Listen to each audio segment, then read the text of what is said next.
I never believed in haunted houses. They were just stories people told to make old places seem interesting. But the house on Elder Street, it wasn't haunted. It was waiting. It started one autumn evening, the kind of night where the sky hangs low and gray, the world holding its breath before a storm. My friends dared me to explore the abandoned house at the end of the road. They offered $50, and I, desperate for cash, agreed. The house looked ordinary from the outside, just another decaying building, windows boarded, paint peeling. But the moment I stepped through the broken front door, the air changed. It felt heavier, like stepping underwater. I took out my flashlight. Dust floated in the beam, thick as fog. Each step on the rotting floorboards creaked louder than it should have, as if the house wanted me to know I wasn't welcome. Then I heard it, a slow, deliberate tapping sound coming from upstairs. Not random, not the kind of sound a settling house makes. It was a rhythm.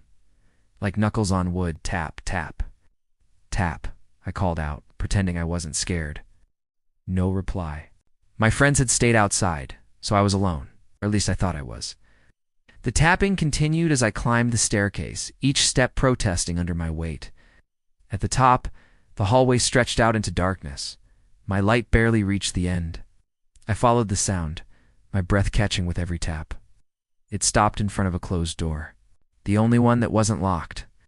I reached for the handle, and that's when I noticed something carved into the wood. Welcome home. I pushed the door open slowly, my flashlight trembling in my hand. Inside was a small bedroom, untouched by time. A neatly made bed, a dresser, toys scattered on the floor, covered in a thin layer of dust. And on the wall, written in dark, faded smears, were the words, "I knew you'd come back." I stumbled backward, my heart pounding. The tapping started again, this time right behind me. I turned, but no one was there. The door slammed shut, throwing the room into complete darkness as my flashlight flickered out. The next thing I felt wasn't the floor beneath MIT, was a pair of cold, small hands gripping mine. A child's voice, barely a whisper, breathed into my ear. "Don't leave me again." The last thing I saw before everything went black was the bedroom mirror and in it, my own reflection smiling, even though I wasn't. I woke up outside the house hours later, my friends standing over me. They swore I'd never gone inside.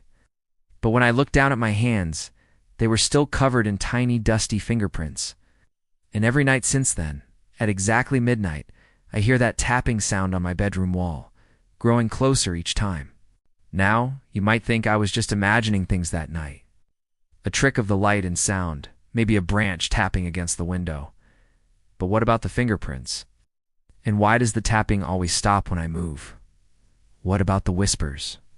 Sometimes I hear them during the day too, when the wind blows just right through the gaps in my window. The house wants me to listen. It wants me to hear its stories, and here's the scariest part. After that night, I couldn't stop thinking about the house, about the things I'd seen and heard. I tried to move on, to act like it hadn't happened. But I couldn't shake the feeling that something was watching me, waiting for me to come back. It was like the house itself was reaching out, pulling me back to it. So a week ago, I did the stupidest thing. I went back, walked right back into that house and explored further. I found more rooms filled with more memories, more whispers. I found a diary with yellowed pages that told the story of the family who lived there, a family with a young son named Thomas. He wrote about playing in the attic, about hiding from his parents, about making friends in the woods behind their house. Then the entries stopped abruptly, and that's when I heard it, a soft, sad sigh right next to me. I turned, but there was no one there.